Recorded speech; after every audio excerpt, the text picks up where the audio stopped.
이 에스트로겐을 잘 버려내지 못하면 에스트로겐이 가지고 있는 그 성장을 촉진하는 그 효과가 너무 과하게 일어날 수 있어요. 그러면 유방이 막 커지면서 아플 수 있고 혹도 생길 수가 있고 자궁 내막이 자꾸 너무 두꺼워질 수 있고 그럼 성근증이랑 뭐 내막증이랑 이런 거랑도 좀 관련이 있을 수 있고 생리통 같은 게 있을 수도 있고 PMS가 있는 분들 있잖아요. 네. 진통제만 맨날 먹고 그렇게 지내서 될 일이냐는 거죠. 그러면 어떻게 해야 될까요?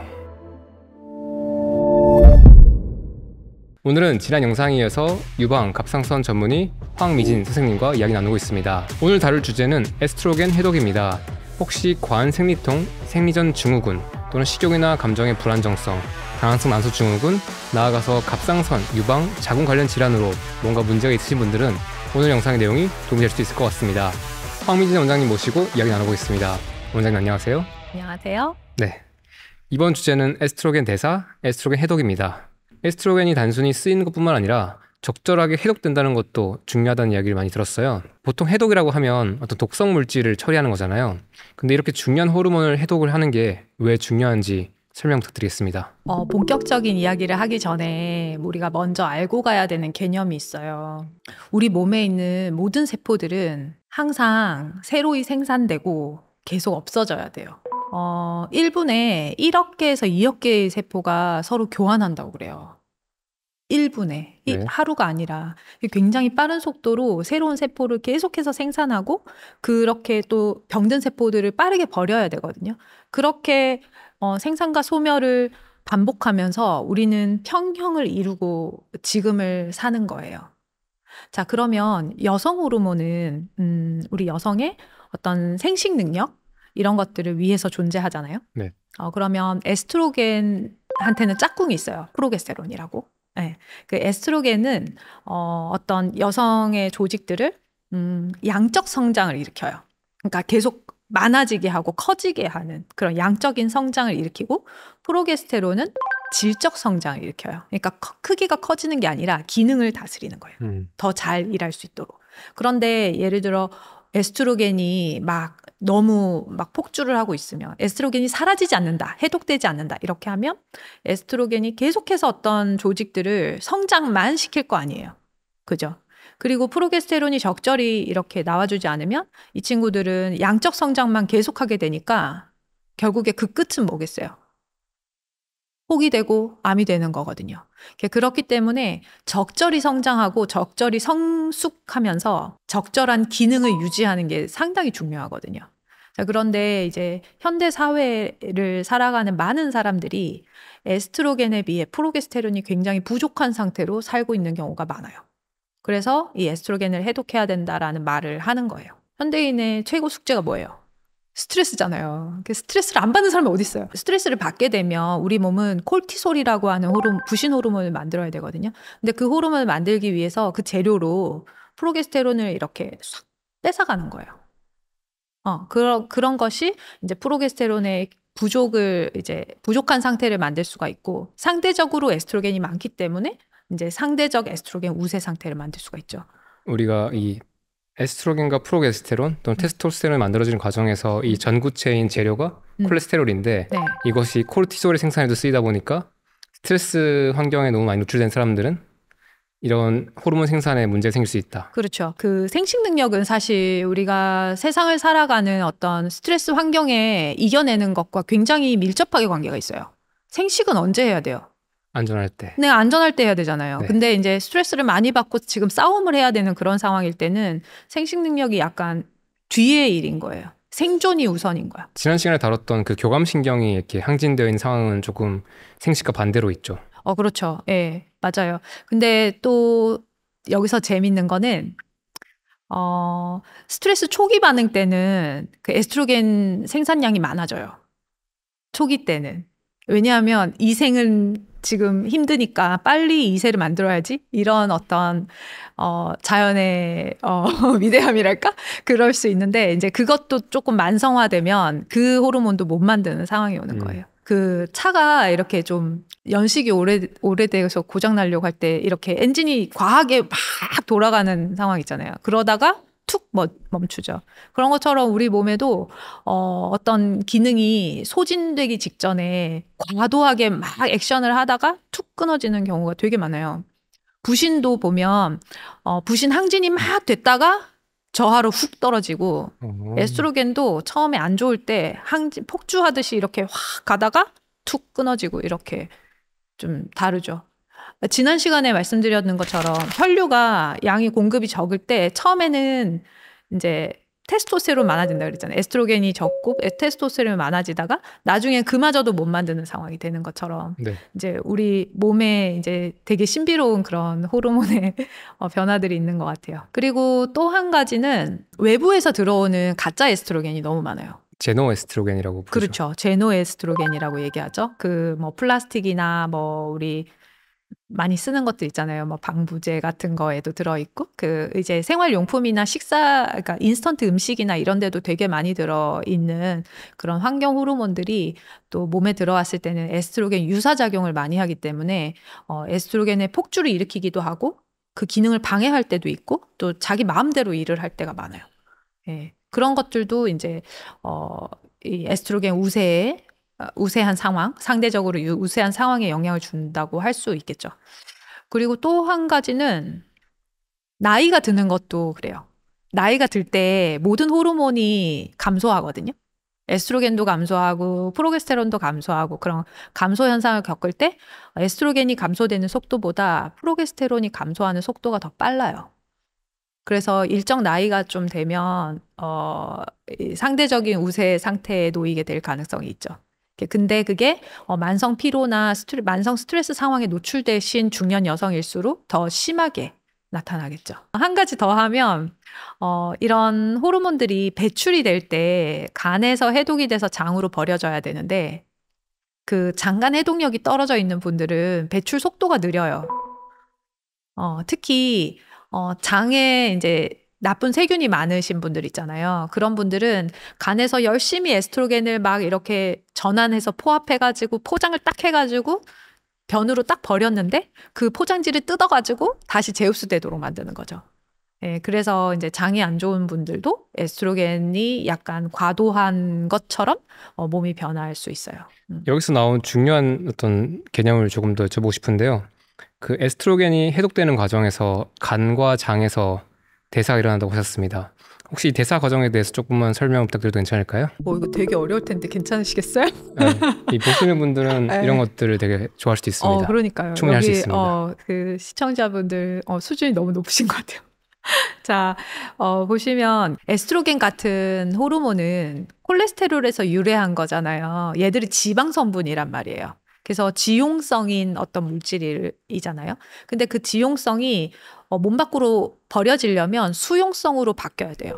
물에 녹는 형태로. 네. 그렇기 때문에 이 아이를 물에 녹는 타입으로 전환하는 과정을 사실 해독이라 그래요. 그래서 첫 번째 단계에서는 시토크롬 P450이라고 하는 간에 있는 효소가 있어요. 그 효소가 이 에스트로겐에게 그 OH 수산기라고 하는데 하이드록실기라고 하는 그걸 이제 에스트로겐에 딱 붙여요. 그래서 딱 잡는 거예요. 이 첫 번째 단계를 거친 이 수산기가 붙어 있는 친구가 되게 독성이 강하거든요. 약간 불안정한 상태잖아요. 그래서 이걸 재빨리 2차 해독을 해야 돼요. 2차 해독을 할 때는 뭐 전문 용어를 쓰면 그 설페이션이나 뭐 메틸레이션이나 글루크로니데이션이나 뭐 그 글루타치온 컨주게이션 같은 것들을 해야 돼요. 그게 2차 해독이라는 건데 이게 뭐냐 하면 그 물 분자를 붙여가지고 고정해둔 이 아이 있잖아요. 이 아이를 포합하는 거예요. 뭔가 더 덩치 큰 걸 붙여가지고 이거 나갈 거야라고 이제 표식을 하는 거죠. 그래서 다른 장기에 해롭지 않은 상태를 만들어 버려요. 수산기만 붙어 있을 때는 위험하거든요. 얘가 좀 활성산소 레벨이 높다고 해야 되나? 그 반응성이 높아가지고 이제 주변 조직을 손상시킬 수 있기 때문에 빠르게 이제 포합을 시켜서 몸 밖으로 버려야 되는 거죠. 이게 아까 말씀하신 포장지에 싸는 건가요? 그렇죠. 포장지에 싸는 거죠. 포장지에 고이고이 싸는 과정에서 이제 우리가 뭐 공부하신 분들 들어보셨을 그 메틸레이션, 뭐 글루크로니데이션, 설페이션 이런 것들을 해요. 에스트로겐에 그 콜레스테롤처럼 고리가 4개가 이렇게 있어요. 그러면은 거기 이제 뺑 돌아가면서 탄소들이 번호가 있는데 2번 탄소에 이제 수산기를 붙였을 때, 4번 탄소에 붙였을 때, 16번에 붙였을 때가 다 다르게 대사가 돼요. 네. 근데 2번에 붙이면은 좀 에스트로겐 효과가 훅 떨어져가지고 레스 페미닌이라고 하는데 그 여성성이 뚝 떨어지는 쪽으로 반응을 하고 16번에 붙으면 여성성이 증가하는 쪽으로 반응을 해요. 신기하죠? 근데 16번에 붙이게 되는 원동력이 우리가 흔히 얘기하는 대사증후군, 비만, 염증 이런 것들이 16번에 이걸 붙이게 해요. 16번으로 많이 붙이면 안 좋다는 의미인가요? 그렇죠. 이 16번으로 붙이면 여성성이 더 증가하기 때문에 아까 에스트로겐이 뭐랬어요? 뭔가를 증가시킨다 그랬잖아요. 세포를 키운단 말이죠. 그래서 세포들이 마구잡이로 커질 수가 있어가지고 이럴 때는 혹이 잘 생겨요. 유방에 혹이 생긴다든지 자궁에 혹이 생긴다든지 이런 쪽으로 반응을 많이 하고 뭐 선근증, 내막증도 그렇죠. 예. 2번에 붙게 되면 여성성이 떨어져요. 그래서 오히려 이제 이런 분들은 유방암일 때는 좀 도움이 될 수 있는데 이 상황을 유도하는 게 도움이 될 수 있지만 이게 너무 심해지면은 폐경이 일찍 온다든지 골다공증이 좀 일찍 온다든지 뭐 이런 식으로 반응을 할 수도 있겠죠. 임신이 잘 안 될 수도 있나요? 그럴 수도 있죠. 그래서 그런 식으로 반응을 할 수도 있어서 장단점이 있는 거예요. 그리고 또 한 가지는 4번에 붙을 때가 있어요. 4번 탄소에 수산기가 붙으면 이거는 완전 그냥 폭탄처럼 되는 거예요. 그래서 암을 일으키는데 완전 강하게 작용을 하거든요. 그래서 이 친구들을 빠르게 2차 해독을 빨리 해버려야 돼요. 근데 그때 필요한 게 글루타치온 같은 걸로 이 아이를 이제 항산화를 시키고 포합을 시켜서 몸 밖으로 보낼 수 있도록 해야 되는 거죠. 그래서 뭐 2번이든 4번이든 16번이든 간에 이 친구들을 2차 해독을 빨리 해줘야 되는데 그 2차 해독하는 과정에서 쓰이는 것들이 이제 그런 과정들이고 그 포합할 때 쓰는 그 물질들을 위해서 우리가 뭐 브로콜리나 뭐 이런 거 먹으라고 얘기하는 거예요. 인돌스리카비놀 같은 그렇죠. 거요? 인돌스리카비놀이나 DIM. 뭐 딤 같은 거나 이런 것들이 이제 그 2차 해독을 돕는 친구들이거든요. 그래서 이제 이게 여성 호르몬에 좋아 뭐 이런 식으로 여성 질환에 좋아 이렇게 나와 있는 거예요. 잠시 여기서 조금 짓궂게 여쭤보면 그 십자가 채소 스무디나 이런 먹는 것이 해독에 도움된다는 이야기가 있는데 여기에 대해서 논란이 좀 있잖아요. 있죠. 어떻게 보세요? 도움이 돼요. 도움이 되는데 잘 먹어야 돼요. 채소들은요 모두가 독성이 있어요. 사실 모든 음식은 독성이 있어요. 모든 음식은 독성이 있다. 모든 음식이 독성이 있어요. 근데 그게 어떠한 형태로 독성이 있느냐에 차이가 있는 거지. 그리고 내가 그걸 이길 수 있는 것인지 이기지 못하는 것인지의 차이가 있지. 모두 다 독성이 있어요. 독성의 양상 또는 양 그리고 내 몸의 어떤 대사 능력. 그렇죠. 우리가 동물과 식물을 놓고 볼 때 이 다 생명체잖아요. 다 각자의 방어 기전과 자신의 몸을 만드는 에너지를 만드는 그 대사 기전이 있단 말이죠. 동물은 어때요? 동물은 내 몸을 단백질과 지방으로 만들고 그 공격성을 가지고 있죠. 나를 보호하기 위해서 도망치거나 싸우거나 하는 물리적 힘이 있어요. 그죠? 그런데 식물은 어때요?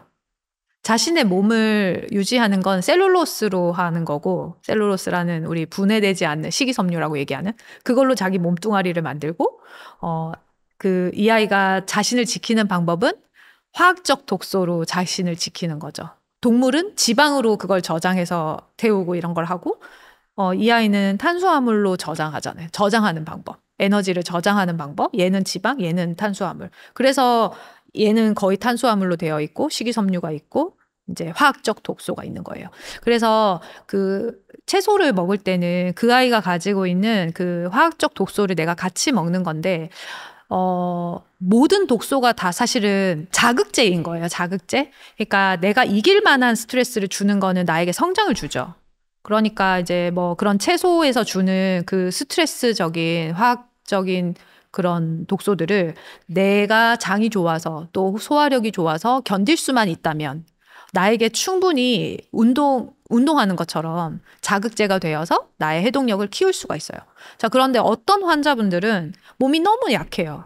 몸이 너무 약해서 그 채소가 주는 그 작은 스트레스를 못 이기는 분들이 있죠. 그런 분들은 채소 먹을수록 몸이 나빠지겠죠. 그래서 그 장이 잘 받쳐준다면 내가 채소 먹는데 별 무리는 없겠다. 그러는 거고, 또 한 가지 방법은 우리는 인간이니까 요리를 할 수가 있어요. 그래서 채소를 약독화시켜서 먹을 수 있죠. 그래서 우리 선조들이 채소를 조리하는 방법들을 보면 그 채소의 독성을 최대한 낮춰가지고 먹는 방법들을 이미 다 알고 계시더라고요. 다 이미 알고 있는 게 신기하더라고요. 네, 그걸 콩을 다 알고 발효하고. 계세요. 그렇죠. 데치고 삶고 끓이고 데치고 삶고 싹 트이고 뭐 이런 거 있죠. 발아도 네, 맞아요. 발효도 하고. 발효도 하고 맞아요. 그래서 그런 식으로 채소가 가진 독성을 최대한 약독화시켜서 내가 먹음으로 인해서 나의 저항력을 기르는 거예요. 네. 또는 거기에 있는 우리가 얻을 수 있는 것 얻는 것도 있겠네요. 그렇죠. 뭐 동물 예를 들면 사실 동물도 어떻게 보면 아미노산이나 지방의 공급원이긴 하지만 또 동물의 단백질이 우리 인간의 단백질과 안 맞아서 어떤 알러지 반응이나 면역 반응을 일으킬 수도 있잖아요. 그렇죠.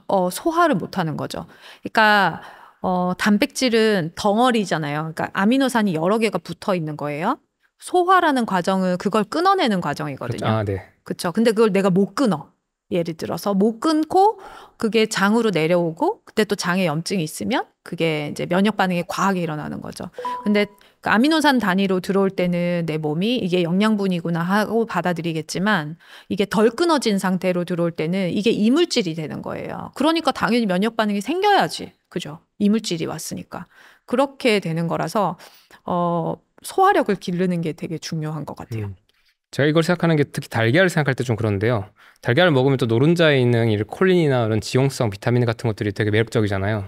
근데 여전히 이제 달걀에 있는 흰자가 특히 이제 또 알러지 반응을 일으키고 하니까 이 동물성 식품도 결국에는 이 효용과 비용이 있다.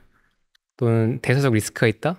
이런 생각이 들더라고요. 네, 맞는 말씀이세요. 자, 그런데 동물을 먹는 것도 인간의 능력이에요. 단백질은 우리 몸에서 굉장히 중요한 효소나 또 근육같이 이런 구조물이나 이런 기능을 하거나 구조를 만들거나 굉장히 중요하게 쓰이는 물질들이에요.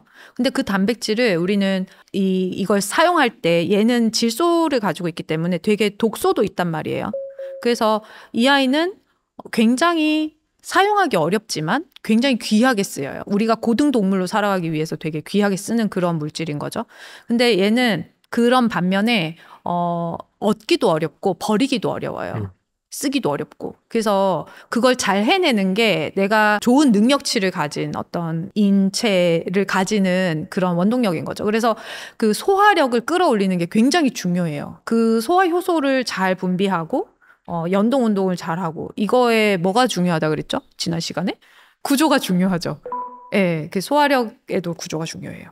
그래서 올바른 구조를 가지고 있을 때 나는 동물도 식물도 잘 먹을 수 있고 나의 영양분을 잘 섭취하고 내 몸을 운영하며 그것들의 쓰레기를 버려내는 그 온전한 사람이 되겠죠. 에스트로겐의 2차 해독기까지 얘기했었는데요. 그럼 3차 과정은 무엇인가요? 네, 그 2차 과정이 포장지에 싸는 거라 그랬잖아요. 네. 그렇게 딱 싸는 거를 간에서 나가는 창구는 담즙이거든요. 네. 담즙에 얘를 실어가지고 장으로 버려요. 그러면은 장에서 이걸 변으로 버려내는 과정이 3차 해독이에요. 자, 그런데 그 과정에서 장내에 유해세균들이 있으면은 그 포장지를 벗겨서 다시 재흡수될 수밖에 없는 상태를 만들어 버릴 수가 있죠. 그래서 거기에서 또 걸릴 수가 있어요. 변비가 있어도 그러겠네요. 그렇죠. 근데 일정 양은 사실 재흡수가 된다고 봐야 돼요. 임산부 있죠. 임신했을 때는 에스트로겐이 아이를 키우기 위해 되게 중요하거든요. 임신했을 때는 E3라는 게 나오는데 에스트로겐 종류가 있어요. 에스트로겐에 1번, 2번, 3번, 4번이 있는데 보통 그 가임기 여성들이 쓰는 거는 E2를 쓰거든요. 근데 이제 임신을 했을 때는 그 E2의 양이 부족할까봐 그러는지 E3라는 게 태반에서 나와가지고 그것도 같이 쓰는데 이 E3가 대변으로 그렇게 버려졌을 때는 거의 대부분이 재활용돼요. 그 경로를 통해서. 그럼 재활용하면 어디로 가나요? 간으로 가나요? 다시 간으로 갔다가 몸으로 이제 몸에서 쓰이는 거죠. 이게 왜 그러냐 하면 우리 몸의 콜레스테롤이라는 자원은 굉장히 귀한 자원이에요. 이거 하나 얻기 위해서 에너지를 얼마나 많이 써야 되는데요. 자, 그런데 그걸 가지고 내가 호르몬을 만들었어요. 이 에스트로겐 또 얼마나 귀하겠어요. 그 귀한 에스트로겐을 막 다 버릴 수가 없는 거예요. 지금 많이 써야 되니까. 그래서 그걸 이제 일정량은 재활용하는 그런 기전이 있어요. 그게 장을 갔다가 다시 올라오는 기전이죠. 제가 그러면 이렇게 에스트로겐이 이제 해독되는 과정 3단계에 걸쳐서 배워봤는데요. 이 해독이 잘 일어나지 못하면 어떤 증상이 나타날 수 있나요? 이 에스트로겐을 잘 버려내지 못하면 에스트로겐의 누적 효과가 있겠죠? 에스트로겐이 가지고 있는 그 성장을 촉진하는 그 효과가 너무 과하게 일어날 수 있어요. 그러면 유방이 막 커지면서 아플 수 있고, 그 좀 심해지면은 혹도 생길 수가 있고, 생리 쪽에서는 자궁 내막이 자꾸 너무 두꺼워질 수 있고, 그럼 성근증이랑 뭐 내막증이랑 이런 거랑도 좀 관련이 있을 수 있고, 생리통 같은 게 있을 수도 있고, 그리고 또 이렇게 에스트로겐이 폭주를 하게 되면 되게 피곤하고, 갑상선 기능도 떨어질 수 있고, 브레인 포그 같은 게 생길 수도 있고, 어떻게 보면 우리 여성들이 말씀하시는 거의 대부분의 증상이라고 봐야 돼요. 그죠? 그러니까 우리 몸이 하나의 유기체예요. 하나 큰 덩치라고. 어떻게 이걸 호르몬 따로, 신경 따로, 뭐 근골격 따로 어떻게 그렇게 봐요? 이게 아니라 몸에서는 이 모든 것들이 한꺼번에 일어나는 거예요. 그래서 소화가 안 좋으신 분, 변비가 있는 분이 성호르몬 불균형도 같이 가지고 있고, 그래서 이런 걸 치료를 할 때는 한꺼번에 다 치료를 해야 돼요. 전체적으로. 에스트로겐이 해독되지 못했을 때 그 과하게 되는 게 이 갑상선과 유방 질환에도 연관이 있다 했는데 이게 단순히 증식으로 표현이 되는 건가요? 아니면 혹시나 그 너머에 어떤 기전이 더 있는 건가요? 에스트로겐과 갑상선은 서로가 서로를 방해하는 역할을 조금 해요. 에스트로겐이 증가하면 유리 갑상선 호르몬이 좀 줄어들어요. 그러니까 활동하는 갑상선 호르몬이 좀 줄어서 갑상선 호르몬 저하증 네. 같은 증상들이 좀 있을 수가 있고, 갑상선 호르몬이 많아지면 에스트로겐이 좀 줄어드는 효과가 있어요. 그 실제 활동하는 에스트로겐이. 그래서 얘네들이 서로 이제 동시에 일어나는 게 갑상선 기능 저하가 있을 때 에스트로겐 우세가 생기는 거예요. 억제하지 못해서. 네, 그런 식으로 좀 연관이 있고. 아니면 갑상선이 과할 때 에스트로겐 저하가 일어난다고? 네, 갑상선 기능 항진증이 있을 때 네. 이 사람이 에스트로겐이 떨어지는 효과가 있다고요. 뭔가 상식적으로 이렇게 그냥 생각이 드는데요. 뭔가 이렇게 되게 활동적이고 엄청 공격적인데 여성적 에너지는 좀 많이 이제 낮추고 사는 그런 케이스들이 떠오르긴 해요. 그렇죠. 그러니까 사실 그 호르몬들은 우리가 나오면 다 그냥 일할 것 같잖아요. 근데 그게 아니라 혈액에 다닐 때 어디 붙여서 다녀요. 그러니까 글로불린이라고 하는 거에 호르몬을 붙여서 이동을 할 때는 일을 하지 않거든요. 섹슈얼 호르몬 바인딩 글로불린. 그렇지. 맞아. 섹스 호르몬 바인딩 글로불린. 그리고 사이로이드 호르몬 바인딩 글로불린도 있거든요. 그래서 그런 식으로 이제 호르몬은 어디 붙어서 다니다가 이제 떨어져서 일을 하고 이렇게 하는데, 그 붙이는 그 글로불린의 양을 조절해서 활동성을 조절하는 거예요. 예, 갑상선 호르몬이 SHBG를 증가시켜가지고 이 유리 호르몬의 양을 줄어들이는 거죠. 그러니까 갑상선 기능이 항진되면 섹스 호르몬 바인딩 글로불린이 증가해서 네.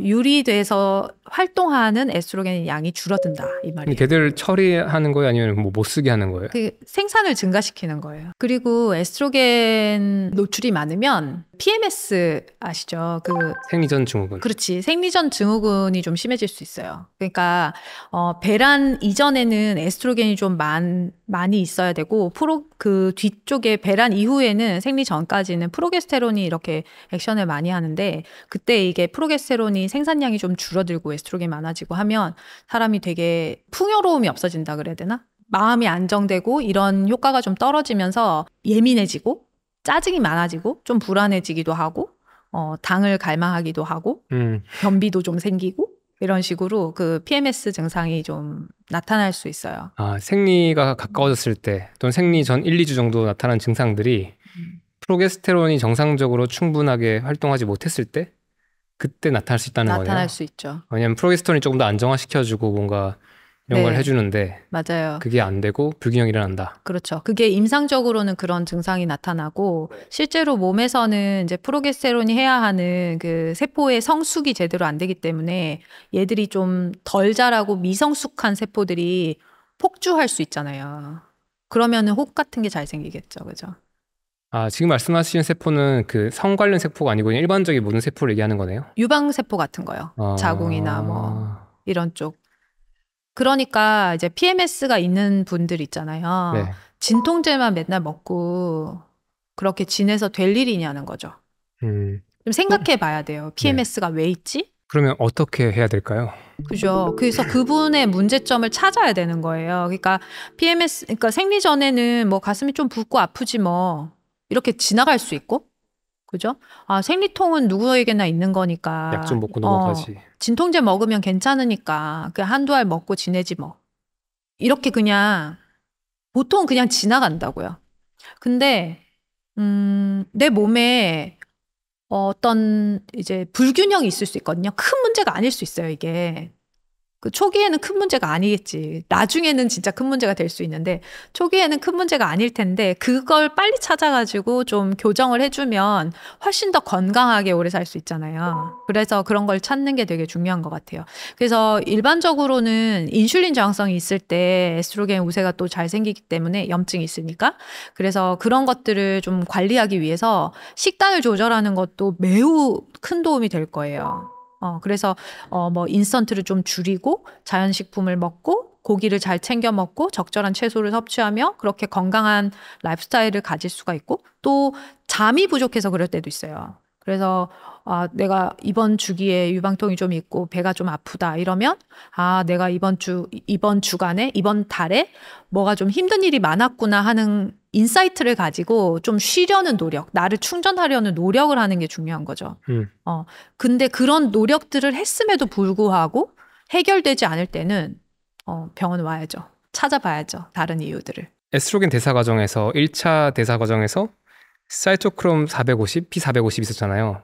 알코올 해독할 때 쓰인 효소 중에 하나가 이건데 그러면 제가 지금 떠오르는 가설은 이렇게 이런 해독 문제가 있는 분들은 술을 확실히 끊어줘야지 에스트로겐 해독도 건강해질 수 있다는 생각이 드네요.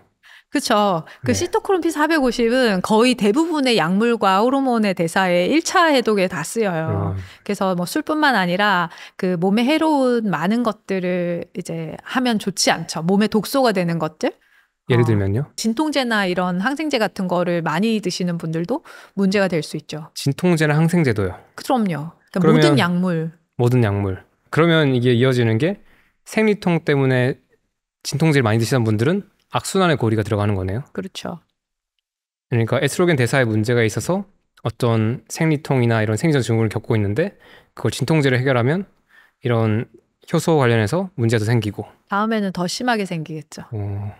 그래서 보면 사실 생리통 약 드시던 분들은 거의 청소년기 때부터 그냥 쭉 드셔오신 분들이 많더라고요. 네, 많아요. 그리고 또 제가 많이 목격하는 게 그 저희 구독자분들이 이제 특정 몸의 대사에 문제가 되는 물질들을 끊고 나서 대표적으로는 설탕, 밀가루, 나쁜 기름, 튀긴 음식 같은 것들을 끊고 나서 한 3개월 정도 안에 이런 생리통이 확 줄었다.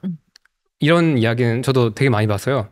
제가 많이 볼 정도면 선생님이 얼마나 나올까 싶을 정도로 그러니까 너무 어이가 없다는 이야기를 많이 하세요. 이게 뭐 예를 들면 저는 남자라서 이게 무슨 말인지 하나도 이해 못하는데 그 클리셰가 뭐냐면 설밀 나트륨 중에서 무언가를 확실히 줄이니까 한 3개월 안에 원래 뭐 약 한 판을 먹던 사람이 생리 때 약을 지금 안 먹고 있거나 가끔씩 한두 알 먹는다?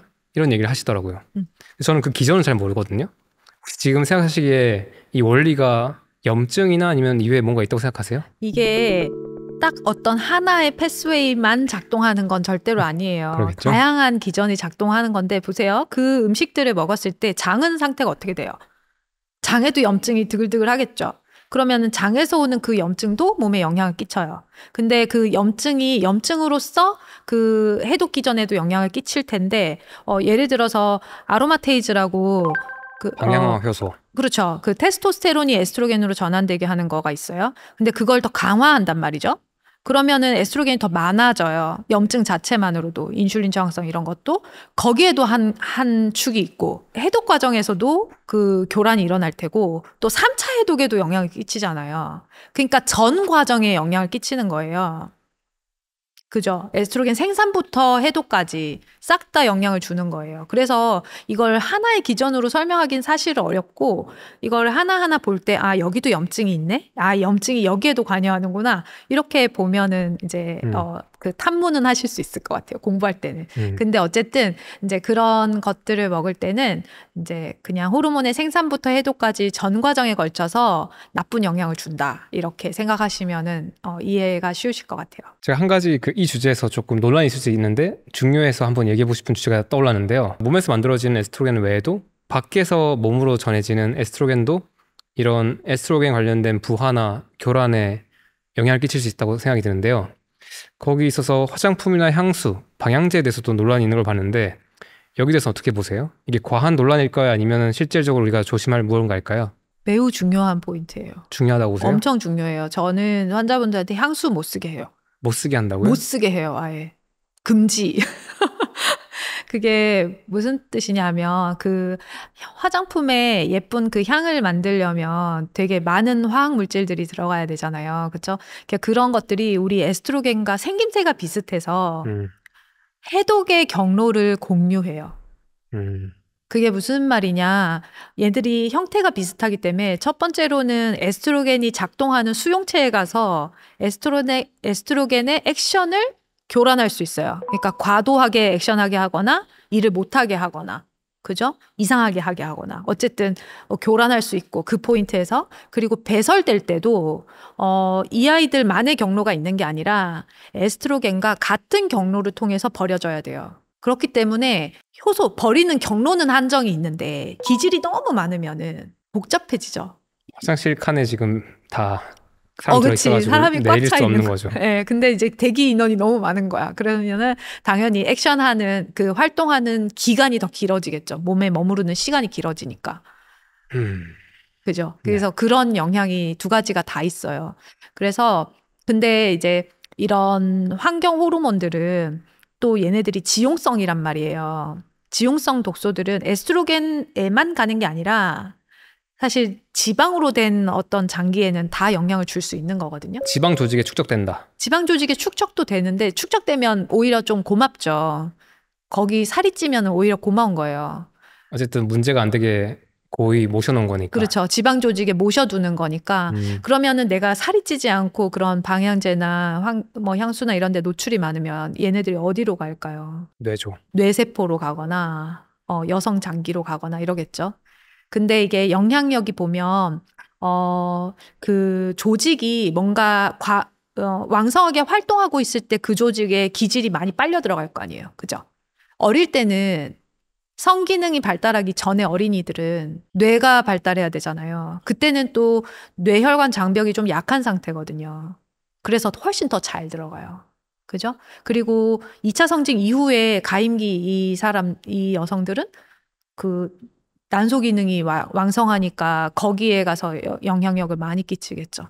성장기나 이 청소년기 특히 아니면 청년 이 네. 친구들한테 이런 독소들이 더 큰 영향을 미칠 수 있다는 거네요. 그렇죠. 예, 훨씬 크게 영향을 미칠 거예요. 속상하죠.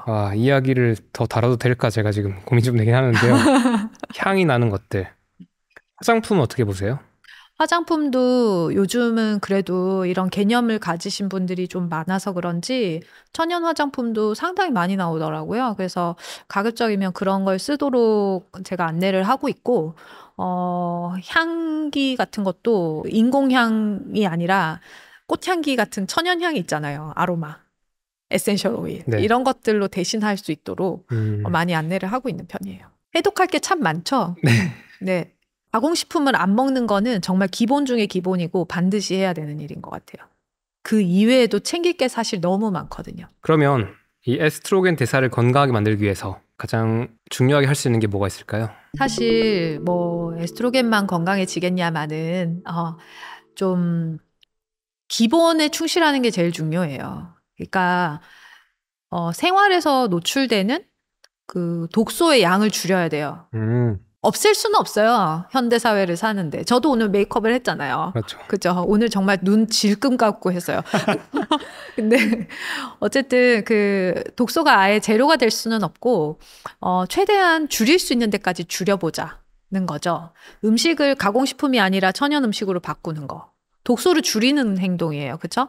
그리고 플라스틱 컵 대신에 이런 머그컵을 쓰는 거 이런 것도 독소를 줄이는 행동이죠. 그렇죠. 그리고 뭐 집에서 사용하는 밀폐 용기 같은 것도 플라스틱 대신에 유리 그릇을 쓴다. 이것도 독소를 줄이는 행동이에요. 그리고 비닐봉지 대신에 장바구니를 이제 천으로 된 거, 재활용 에코백을 쓴다. 뭐 이런 것들도 독소를 줄이는 행동이죠. 그리고 화장품이나 샴푸나 세제나 뭐 디시워시 같은 이런 것들도 그 합성 세제가 아니라 천연 세제로 좀 바꿔주는 것도 독소를 줄이는 행동이에요. 그런 식으로 우리 생활 주변에서 찾아볼 수 있는 것들은 생각보다 굉장히 많아요. 그래서 그런 것들을 좀 하나씩 줄여 나가시면 돼요. 이거를 처음부터 완벽하게 다 없앨 수는 없어요. 해독을 잘 하는 그런 상태를 만들면서 살면 돼요. 그래서 그런 식으로 인풋을 줄여놓고 아웃풋을 이제 늘려야 되죠. 아웃풋을 늘리려면 올바른 체형, 그리고 배변 습관, 수면 습관 이런 것들이 굉장히 중요하죠. 적절한 활동과 땀 흘리는 거 이런 것도 중요하고. 그럼 우리가 배출이라는 게 경로가 이제 땀을 통해서 나갈 수도 있고 신장으로 해서 소변으로 나갈 수도 있고 담즙에 쌓여서 이 대변으로 나갈 수 있습니다. 그러면 이런 배설과 배출 여기서도 건강하게 만들어야 된다. 그런데 이제 많은 분들이 사실 이제 뭐 배변을 잘하는 게 중요하다는 건 알고 있지만 많은 여성분들이 에스트로겐 문제랑 같이 이런 변비와 같은 배변 문제도 가지고 있잖아요. 혹시 그런 환자분들 만났을 때 어떤 제안들을 하세요?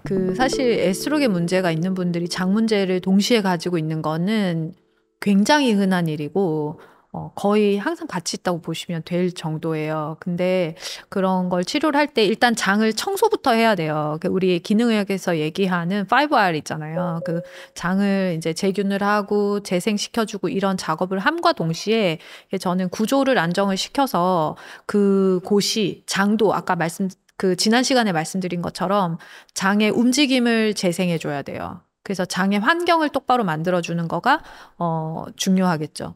그래서 구조 치료를 같이 하면 장도 건강해지고 골반 부속기나 유방이나 갑상선에도 이제 그런 구조적인 안정성을 더해주면 훨씬 더 빨리 회복하실 수 있는 것 같아요. 제가 일부에서 다뤘던 구조 치료는 기본으로 놔두고 그런데 지금 말씀하시는 그 장을 비운다는 건 그 대변을 비우는 게 아니라 그 미생물들까지 밀어내는 제균을 말씀하시는 거죠? 유해 세균이 너무 많은 경우에는 이제 회복 시간이 너무 많이 걸리기 때문에 이제 한번 청소의 개념으로 한번 재균을 하고 그 이후에 이제 재생이 잘 될 수 있도록 여러 가지 뭐 식단과 영양제와 이런 것들을 통해서 이제 도움을 드리고 있어요. 그리고 아까 땀에 대한 이야기도 나왔었는데 그러면 땀을 많이 흘리게 하는 게 그럼 도움이 될까요? 이런 지용성 독소들은요, 이제 기름이잖아요. 그래서 신장을 통해서 소변으로 나가는 것보다는 간에서 담즙으로 바뀌어가지고 대변으로 나가는 게 가장 많고 그 다음으로 많은 게 이제 땀을 통해서 배출이 되는 거예요. 그래서 적절한 운동을 하시고 운동할 때는 구조에도 도움 되잖아요. 운동하는 거는. 그래서 그 운동을 적절히 하시는 거 그리고 순환에 도움이 되네요. 그리고 그럼요. 네. 순환도 도움이 되고 적절한 움직임을 하는 거는 올바른 자세를 만드는 데도 도움이 되죠. 계속 앉아있는 것보다 뛰어다니는 게 좋잖아요. 그래서 그런 점에서도 도움이 되고 또 사우나를 좀 한 번씩 해주시는 것도 되게 도움이 돼요. 그래서 그 건강 되게 관리 잘 하시는 어머님들 보시면 항상 주기적으로 사우나에 가시더라고요. 그렇죠. 그 찜질방 같은데. 예. 근데 여기서 또 주의할 점은 너무 뜨거운 데만 계속 계시는 거는 오히려 나빠요. 냉탕, 온탕 왔다 갔다 하시는 게 제일 좋은 것 같아요. 왜요? 그 차가운 자극도 우리에게 약간의 스트레스를 주면서 텐션을 딱 올려주거든요. 그래서 그런 자극을 주면서 뜨거운 자극도 같이 주는 거죠. 뜨거움과 차가움을 동시에 주는 거죠. 왔다 갔다 번갈아 가면서. 그런 환경에 큰 변화를 주는 거가 또 우리의 어떤 스트레스 저항도, 스트레스를 이겨낼 수 있는 힘 이런 것들을 길러주기 때문에 이제 기왕 하실 거면 같이 있잖아요. 냉탕도 있고 온탕도 있고. 그죠? 그래서 왔다 갔다 하시면서 땀도 내고 몸도 식히고 이렇게 번갈아 가면서 하시면 좋죠. 추위라는 게 어떻게 보면 또 우리의 자연스러운 스트레스 중에 하나였는데 이게 너무 없어진 현대 환경에서 적절하게 추위에 노출시켜서 그것에 맞서는 능력을 키운다. 추위나 찬물에 노출되는 게 사실 많은 분들한테 지금 조금 두렵잖아요. 그런 분들 위해서 이게 어떤 식으로 몸에 도움이 되는지, 건강에 좋은지 여쭤볼 수 있을까요? 추위에 노출이 되면 이제 지방이 갈색화가 잘 돼요. 갈색 지방이 더 증가하는 거죠. 그러면은 이제 그 에너지를 태우는 미토콘드리아 기능이 왕성한 지방이 생산이 되니까 살 빼는 데 도움이 되죠. 체온 유지하는 데 도움이 되고. 추위에 많이 노출될수록 몸에서 갈색 지방이 많아진다. 갈색 지방이 많아지면 그 아이는 이제 열을 만들어내는 세포거든요. 그러니까 그게 왜 생기겠어요? 추위에 내가 이겨내려고 열 생산하는 곳이 많아져야 될 거 아니에요? 그죠? 그래서 그런 것들이 많아짐으로 인해서 에너지 효율이 더 좋아지는 거죠. 그래서 체중 감소하는 데 도움이 되실 거예요. 더 건강해지시고. 안 그래도 요즘에 해외 콘텐츠나 이런 해외 전문가들 이야기에서 사우나랑 콜드 플런지, 이런 아이스베스 이런 것들은 이야기가 많이 나오더라고요. 그래서 요즘에도 여기에 대한 사람들의 주목이 좀 많이 생기고 있는 것 같은데, 해독 관점에서도 우리가 땀을 잘 흘려주는 것, 근데 땀만 흘리지 말고 적절한 추위에 노출되면서 이게 아까 말씀하신 것과 어떻게 보면 또 자율신경계 건강에도 관련이 있다라는 얘기도 들어본 적이 있었는데, 어떤 다양한 방식으로 또 볼 게 있을 것 같습니다. 그 추위에 노출이 되면 교감신경이 항진돼요. 네. 우리가 운동이 힘들지만 운동을 하잖아요. 건강에 좋으라고. 그죠? 근데 내가 견딜 만큼 운동하는 거는 나한테 도움이 되고, 내가 견디지 못할 만큼 하는 거는 내 몸을 오히려 더 망가뜨리는 1등 공신이 될 수 있죠.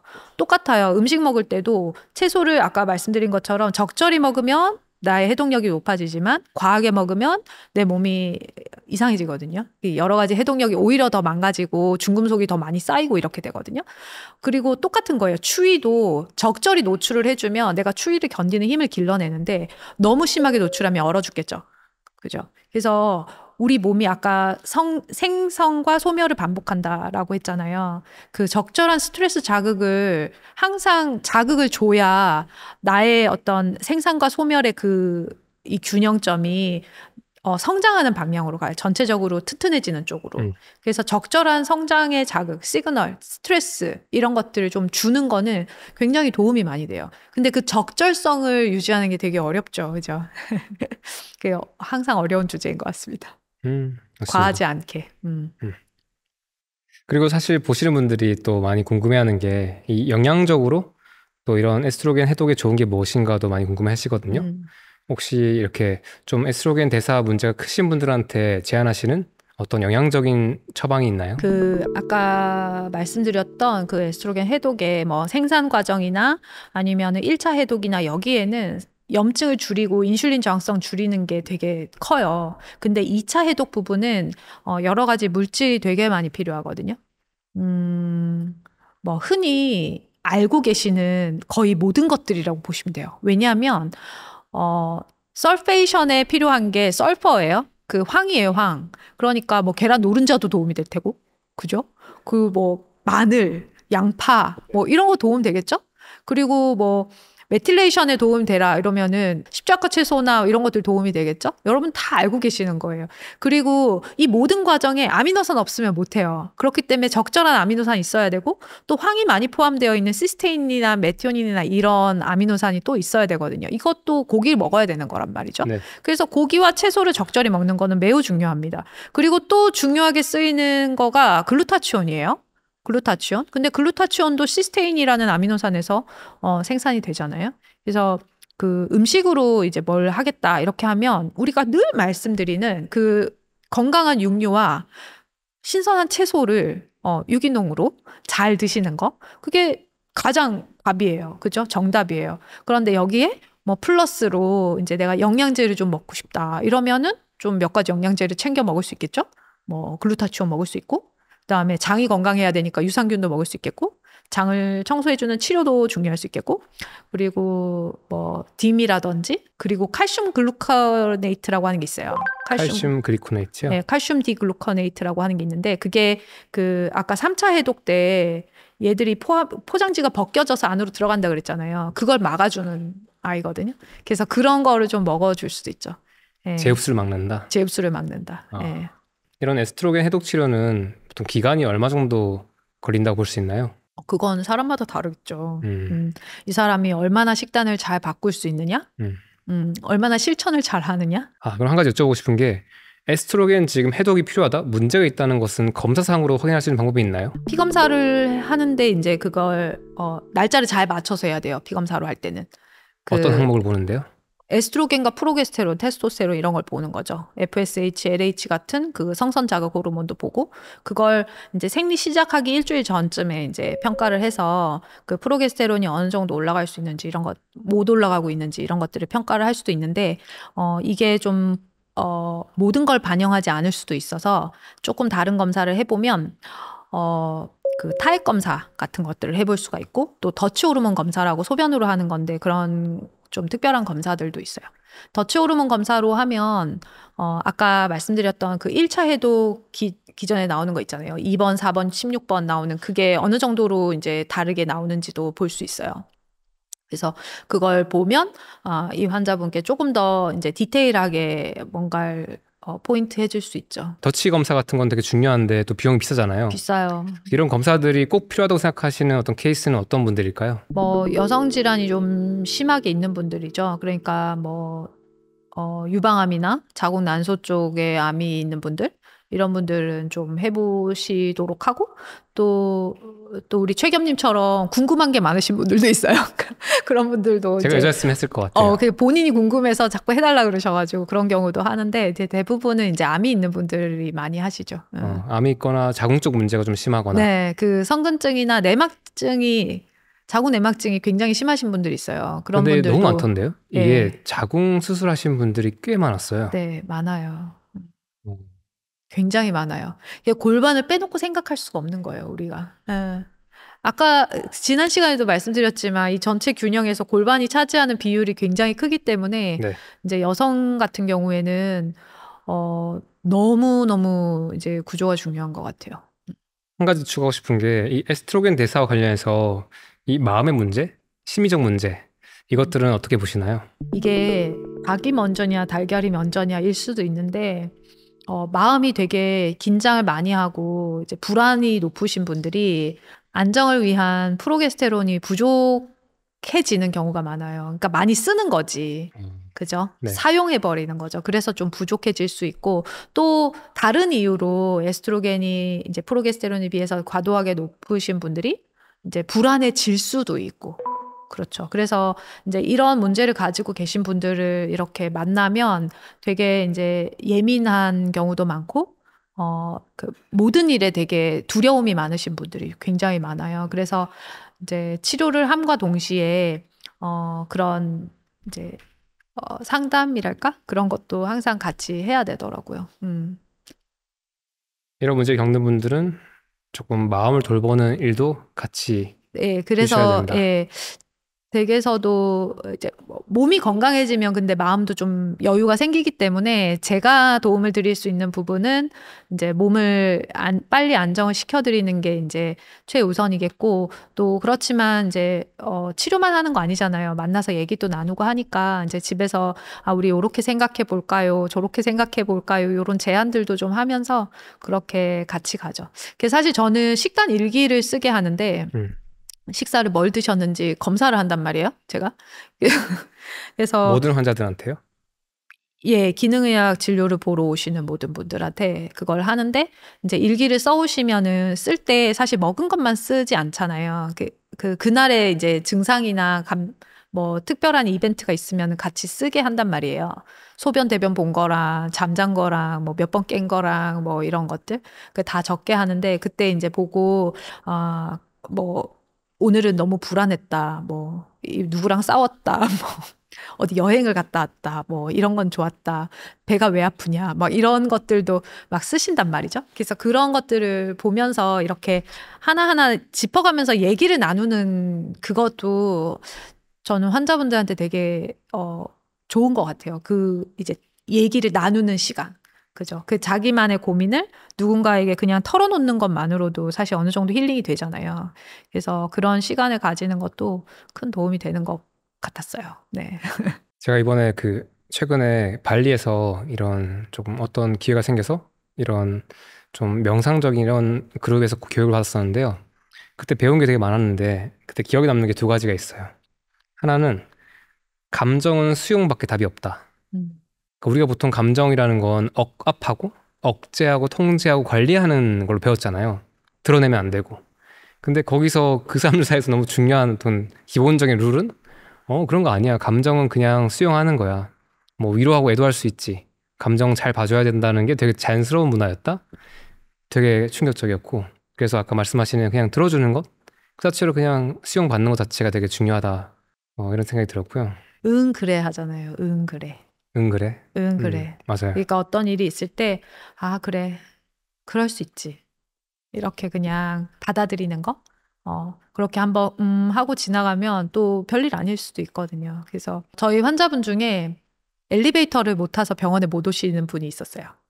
그분이 지금은 구조치료를 하고 많이 좋아지셔서 잘 오시는데 그 폐쇄공포증이 있는 거예요. 근데 이제 그분한테 이제 얘기하기를 그래 해보라고 제가 얘기했어요. 그랬더니 이제 지금 또 밀폐된 공간, 터널이나 이제 엘리베이터나 이런 데 딱 들어오면 또 내가 두려운 마음이 올라오고 있구나 라고 그냥 한대요. 그러면은 내가 지금 또 밀폐된 공간에서 두려움이 올라오는구나 하면 인지하면 내려가는 거예요.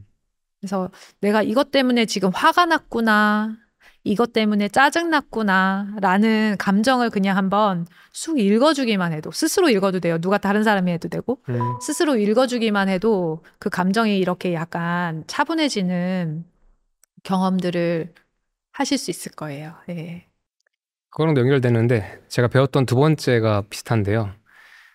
보통 우리가 이런 심리적인 문제가 큰 분들을 만나면 제가 어떻게 하면 좋을까요? 라고 제가 어떤 조금 선생님한테 물어봤어요. 근데 그 사람 답변이 그거였어요. 이런 심리치료사나 그런 상담사들을 만나는 것보다 사실 더 먼저 해야 되는 건 주변에서 내 그 이야기를 편하게 할 수 있는 사람을 찾는 게 먼저다. 물론 의사 선생님 만나도 우리가 몇 달에 한 번씩 만나거나 일주일에 한 번 만나잖아요.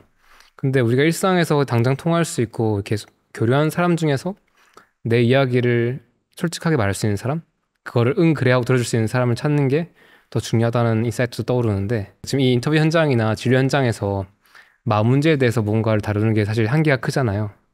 그래서 보시는 분들이 조금 이것도 이 정도 한계가 있는 가이드 속에서 조금 더 답을 찾아보길 바라는 마음이 들었습니다. 제가 선생님을 뵀던 직선제 산부인과 의사 외에 강연에서 되게 기억에 남는 게, 다른 분이 강연하셨었는데 이 에스트로겐을 우리가 중심으로 보통 여성 호르몬을 생각하는데 이 프로게스테론이 굉장히 중요하다. 절대량으로 보면 사실 에스트로겐보다 프로게스테론이 훨씬 많다. 이런 얘기를 하셨었는데, 혹시 이 여성 호르몬 쪽에서 이 프로게스테론의 중요성 또는 영향에 대해서 어떻게 좀 보면 좋을까요?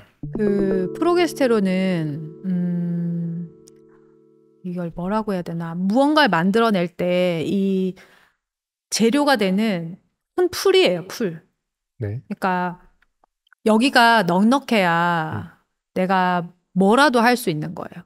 그래서 에스트로겐이 뭔가 이제 치고 나가는 그런 거라면 프로게스테론이 뒤에서 이렇게 탱크처럼 이렇게 묵직하게 있으면서 이 모든 것들이 제대로 운영될 수 있게끔 뒤에서 조절하고 있는 것 같이 저는 느꼈어요.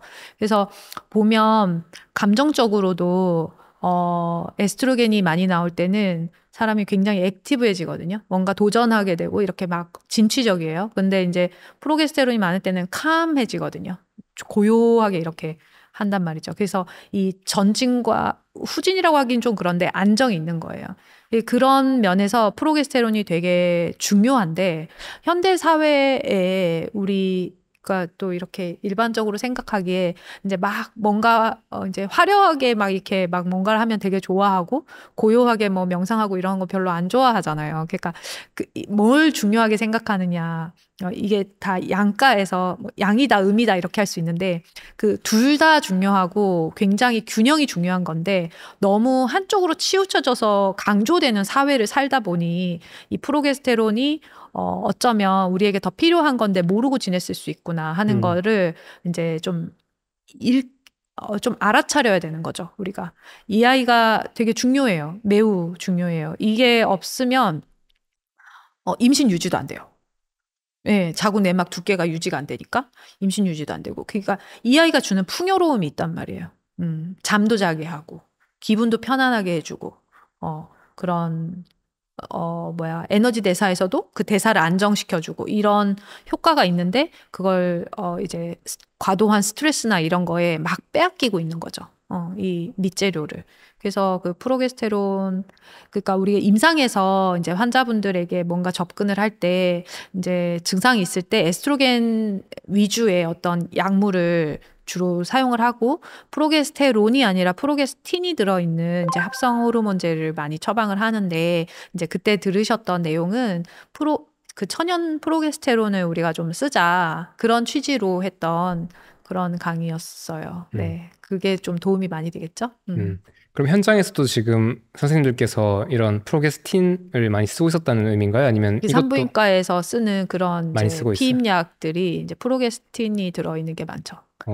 네, 합성 프로게스테론이에요. 그런데 네. 합성제보다는 천연제를 쓰는 게 어떤 의미가 있을 수 있다는 뭐 이야기였다는 합성 거죠. 천연 이런 개념보다 프로게스틴은 이제 완전히 우리 몸에 없는 어떤 물질이니까 네. 이 아이가 프로게스테론이 가지고 있는 그 장점을 다 갖고 있지 못하거든요. 오히려 네. 반대되는 역할을 할 때도 있어서 음. 그 이제 프로게스테론을 좀 쓰자. 요즘은 그런 바이오 아이덴티컬한 프로게스테론 제제가 좀 나와요. 그런데 이런 약물 외에도 우리가 일상에서 어떤 습관이나 어떤 자극을 통해서 이런 프로게스테론 관련된 건강을 높이는 방법이 있나요? 앞서 다 얘기를 했던 부분이지만 한 번 더 말씀을 드리면 일단 프로게스테론의 재료가 되는 건 콜레스테롤이에요. 그래서 콜레스테롤이 너무 부족해도 못 만들어요. 네. 그래서 콜레스테롤을 공급하는 식단을 잘 하시는 거. 고기 먹는 거죠. 그죠?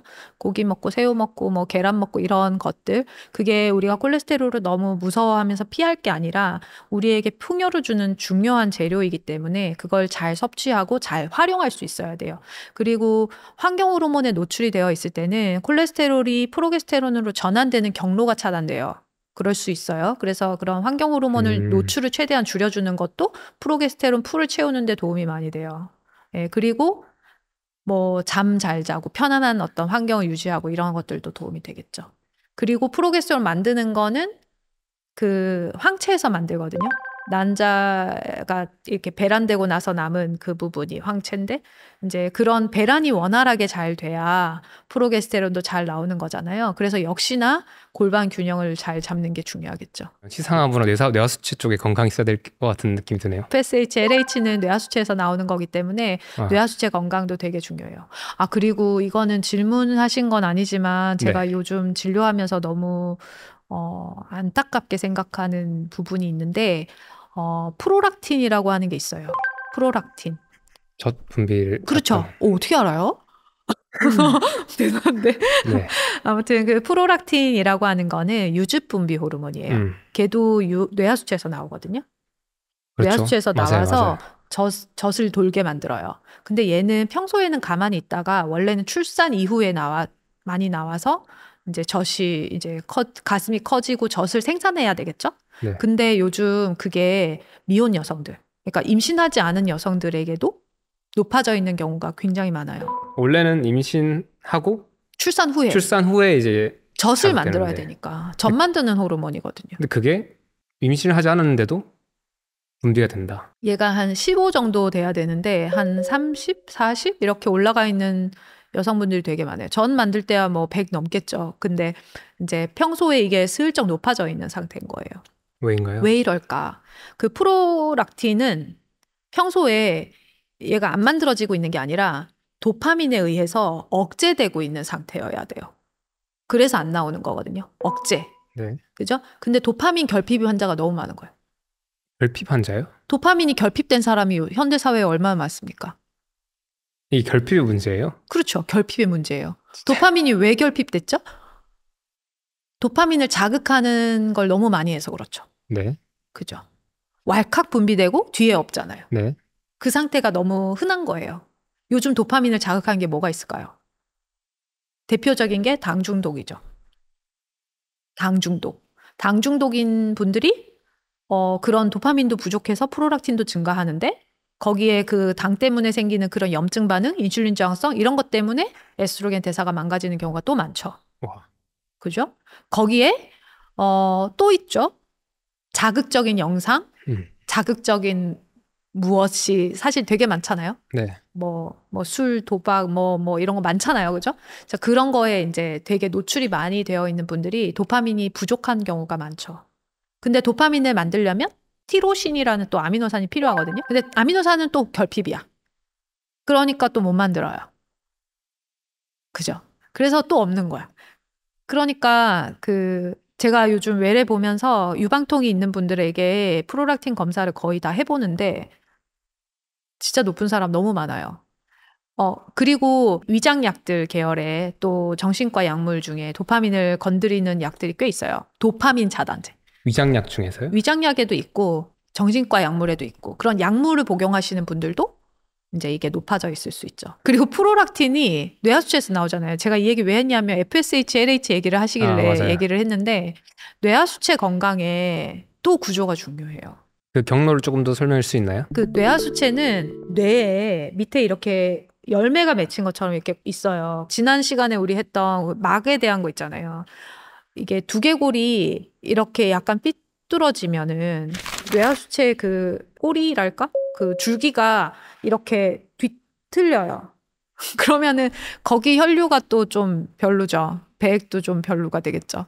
그래서 그런 어떤 미묘한 그런 변화들이 이제 어떤 질병을 좀 더 호발할 수 있는 그런 환경적인 배경이 되는 거예요. 이런 구조랑 이런 것들도 사실 지금 가설인 거죠. 가설인 거죠. 왜냐하면 우리 의학계에서 이게 뭐가 퍼블리시 되어 있는 논문이 있거나 한 건 아니니까. 그렇지만 그 카이로프랙틱이나 오스테오패시 쪽에서는 이런 관련된 증거 같은 것들이 굉장히 많아요. 이미 현장에서 임상적으로 많이 드러나고 있고 네. 그걸 치료했을 때 이제 해결된 사례들이 많다는 그렇죠. 거겠죠. 네. 그게 이제 우리 의학이라는 게 되게 경험적 학문이잖아요. 우리가 임상에서 어떤 시도를 했을 때 이것이 이제 성공을 하게 되면 그것들의 이유를 거꾸로 찾는 거죠. 그렇죠. 원래 그렇죠. 네, 그런 식으로 거꾸로 찾아서 원리를 이제 좀 알게 되고 이러는 경우가 많은 것 같아요. 원래 기납적이죠. 그렇니까. 네. 좋습니다. 와, 여기서도 지금 뭔가 이렇게 어떻게 이거를 모르고 살았을까 하는 내용들이 많이 나왔는데요.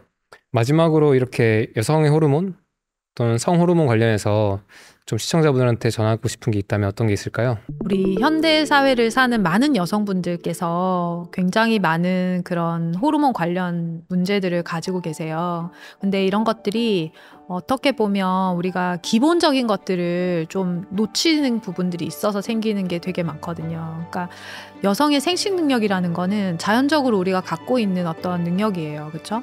그런데 이제 그런 것들을 잃을 수밖에 없었던 어떤 그 섭생이 있었던 거예요. 내가 무엇을 먹고 어떻게 행동하고 무엇을 바르고 어떤 환경 속에서 살 건지 어떤 생각을 하고 살 건지 어떤 활동을 하고 살 건지 이런 것들이 너무 이제 중요하지만 이제 우선순위에서 약간 배제되어 있던 그런 이제 기본적인 것들에 한번 이제 다시 한번 되돌아보고 관심을 가져보는 계기가 되셨으면 좋겠어요. 네, 그래서 더 많은 분들이 건강한 여성 호르몬, 여성성을 가질 수 있어서 미래에 우리 더 건강한 아이들이 태어났으면 좋겠습니다.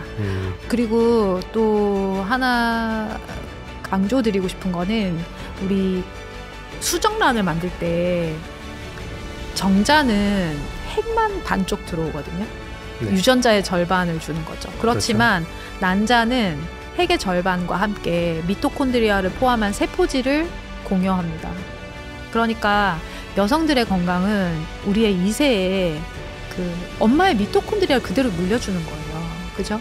그러니까 2세에 미치는 영향이 남성에 비해서 훨씬 커요. 똑같다고 얘기하고 싶지만 실제로 훨씬 커요. 그래서 우리 여성들이 여성의 건강을 지키는 것, 내 몸의 건강을 지키는 거는 대대손손 건강을 물려주는 것과 같기 때문에 조금 더 관심을 가지고 아끼고 살펴주시면 좋겠습니다. 이게 우리 사회 전체의 건강, 또는 미래와도 관련이 있는 거네요. 오늘 나눠준 이야기 또 누군가에게 도움이 크게 될 것 같습니다. 감사합니다. 오늘 많이 배웠습니다. 말씀 나눠주셔서 고맙습니다.